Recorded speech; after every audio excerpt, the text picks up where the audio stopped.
It's freeing somehow that I've given up, but I suppose we should take a look at the Republican health care plan where it currently is. We're going to repeal and replace Obamacare, we've heard for 10 years. Right. Replace it with something that's more or less the same, perhaps? Oh, no, I heard it's wildly different. It's cruel. It's inhumane. And so we'll break it down for you. Craig Godwalls, Craig, the Obamacare lawyer, joins us. You can find Craig at benefit-revolution.com. He's a guy who does benefits for companies in healthcare, and he has to know what's going on so they can make their financial plans. So he's got to dig to the bottom of these things and not cast partisan aspersions back and forth, but get to the truth, and that's what we're trying to do around here. Hey, Craig, good morning. How are you? Good morning, Jack and Joe. I'm doing well. Excellent. I liked your why don't we begin with your text of last night? I like this. If the GOP had put forth this House or Senate bill in 2009, well, you tell us, if the Republicans had trotted this out in 2009, what would have happened? Oh, if they had come out with this, preemptively before the Obamacare had come out, or even simultaneously with Obamacare, you'd have had a whole bunch of Democrats and Republicans working together, holding hands, singing Kumbaya, and passing a $1.5 to $1.75 trillion healthcare bill. Yeah, There's so no this doubt is in my mind. The concepts are too similar, and everything is too similar. There's just no doubt in my mind that would have occurred. So this is a very, very close cousin to Obamacare. It really is. It really is. And I do have sympathy for those that talk about the differences. Well, first and foremost, I'd like to say the difference between the House bill and the Senate bill is just absolutely minute. It's incredibly small. So the talk that the Senate had over the past month about how, well, this thing's dead on arrival, we're going to start over, we're going to start fresh, we're going to do something totally different. I mean, that is all garbage, complete garbage, because they literally went down and copied, I'd say 90%, 85, 90% of the House bill and just made a few tweaks. Now, getting back to where both of these bills are different from PPACA, Obamacare, is with this stuff, the stuff that the GOP is putting forward, they're keeping the $1.5–1.75 trillion redistribution of wealth. They're just making that redistribution a little bit smaller and getting rid of all of the taxes that were baked into Obamacare to pay for it. So could it be argued it's fiscally less responsible than Obamacare? Is that what you're driving at? You could, well, yes. If you were to just compare the statutes themselves, that it is fiscally less responsible. Of course, Obamacare suspended all the statutes to pay for it. Right. Yes. So okay. Obamacare is still slightly more fiscally irresponsible, but only because, for example, they said, we will have an individual mandate under Obamacare, thou shalt buy insurance. And then when they realized that makes people mad, they put 32 exemptions in.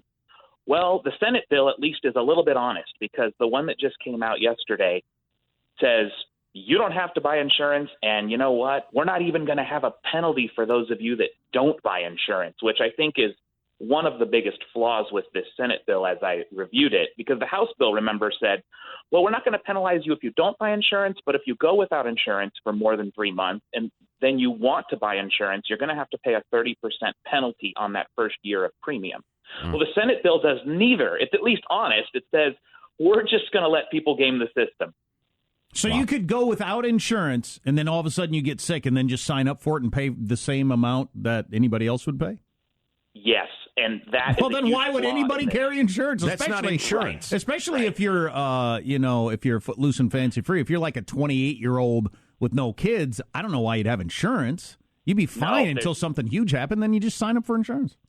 No, and I've already seen at least one other healthcare economist that I consult with regularly pointed out and say they have to fix this. Like they couldn't actually put this forth for a vote with zero incentive for people to not game the system. So who knows if they will? They want to vote in 6 days, so they've got 6 days to fix that particular provision.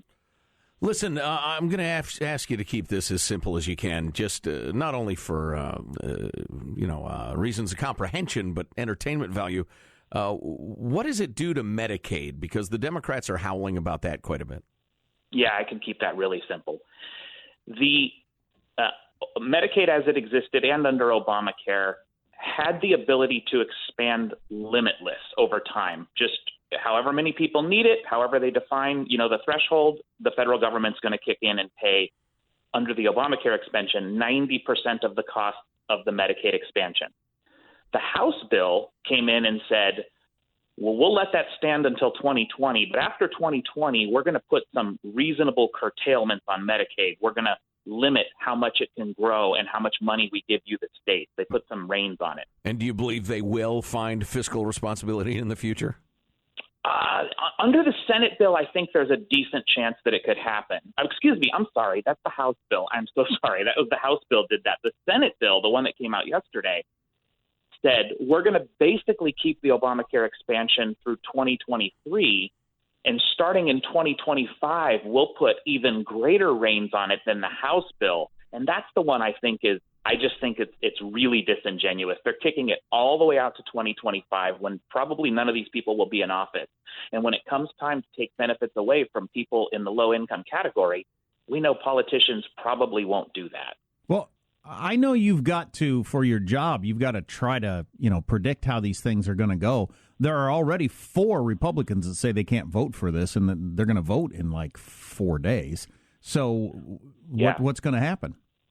Well, and I think ultimately there will be more than 4 Republicans that will not vote for this when they dig into it as it sits, because this is not as conservative as the House bill. This slides back toward Obamacare. So you're talking about Mike Lee, Rand Paul, and a couple others, Ted Cruz, and I forget the other one, Corker, I think.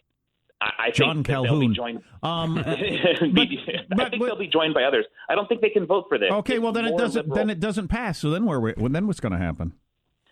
Then what happens is I think the GOP washes their hands of health care, and we watch Obamacare right into the sunset over the next 2 to 6 years. Wow. And yeah. So, you know what we need to So continue? the whole 10-year vow to voters all across America for a decade of repeal and replace comes to an end here in the next couple of days? I think so. Wow. I think when this Senate bill came out, guys, it is so spineless, honestly, because they made such a ruckus in the Senate about how the House bill wasn't kind and they were going to do something totally different, and they didn't. I mean, this is 90% the same as the House bill. It's which is substantially similar to Obamacare. Right. It's not that different. It's a little bit less money, redistributed a little differently, and rip out all the taxes. Yeah, it's really amazing. This is a really, to quote our friend from Australia, gentlemen, this is democracy manifest. I mean, you can promise people a unicorn in every, a chicken in every pot and a unicorn in every garage, and they'll never see it. There will be no unicorns. But if you then try to repeal it, you'll have marches in the streets. You'll have bonfires set. You'll be hanged in effigy for taking away people's unicorns. That's just the way, democracies work. John Boehner, who got kicked around a lot for not being able to get, herd the Republicans one direction, he said in an interview fairly recently, he said there's no example in U.S. history of taking an entitlement away. It's never happened once. Right. So then he burst into tears. Right. Boehner's right. I mean, this is gutless. I had a little bit of hope for the Senate bill, and honestly, this is gutless. So, real change. Craig, the Obamacare lawyer, is on the line, Craig Gottwals. So, Craig, deficit-wise, we're already in the red like $20 trillion as a country. Right. We are absolutely screwing the children and grandchildren of the present generations. I mean, in a way that is so deeply immoral, I lack the words to describe it. And this will probably add trillions of dollars to that bill because there's no meaningful mechanism for paying for all this expenditure. Am I correct? Are you talking about the Republican Senate plan that's not going to pass, or are we still talking about it? Or are you talking about Obamacare if it stays around for the next 2 to 6 years? Did I not get us 20 seconds closer to the end of the show? Let's talk about 3, guys. Let's talk about all of them. Obamacare, the last estimate was last year on how much it's going to cost over 10 years, $1.5 trillion. Now, I'm saying it's going to be at least $1.75 trillion because they're going to have to dump a bunch more money in it to make it limp along for the next few years. The House bill was only going to save a little bit. It was supposed to be $1.63 trillion. This Senate bill that has not yet scored, I predict, will be north of $1.63 trillion. So no matter which bill you're looking at, I think you're looking at a minimum of $1.5 trillion over the next 10 years. Now, when Obamacare fails, because it will eventually, then we're going to probably have to default to some sort of socialized medicine. I think Medicare for all is the one that most people get excited about in America. Then you're looking at doubling the cost of Obamacare for the next 10 years. So you're looking at, $3.5 trillion for a 10-year budget on that. So it just, for those of us who are resigning to give up, as you guys have said, this just gets us there a little quicker, and hopefully we can do the restart while we're still young. Instead of, I'd hate for the economic collapse to come in my senior years. That'd be rough. Wow. Jeez. Well, that's a cheery note. Remind me to invite you to my next backyard barbecue. So since we wasted a whole bunch of time talking about the Senate plan, then got to the fact that it's not going to pass, clearly. So we're going to stay with Obamacare for how long do you think it will limp along, since you have to predict these sorts of things? I think in some states it's done within a year, and I think in some of our blue states where it's still working reasonably well, it could go like another 6 or 7 years. Interesting.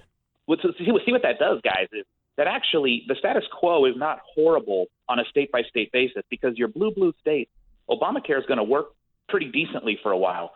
Your red states that hate it, where you have 0 or 1 carrier right now, it's basically dead already, and they're going to exempt you from all the penalties and whatnot, because you can't penalize somebody for buying an insurance plan that doesn't exist. So the status quo is going to kind of get us to a sort of almost a federalist solution here. Well, and let's also remind ourselves, what percentage of Americans are going on these exchanges and relying on all this stuff for their medicine? Now, Medicaid is a lot of people in Medicare, but there aren't that many people on the exchanges anyway.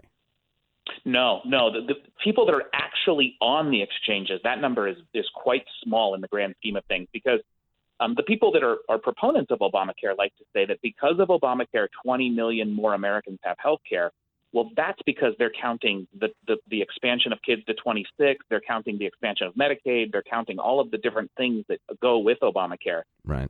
The reality is, in the exchanges, it's probably like 8 to 10 million. And none of it does a damn thing about lowering your medical costs or your insurance costs. So none of the three America. Bills do it. Yeah, none of the three do it substantially at all. Craig Gottwals, if you need help having your company not go under with the cost of medical insurance and that sort of thing, go to benefit-revolution.com or drop us a line. We'll put you in touch. Hey, Craig, thanks for going through that drivel. We appreciate it.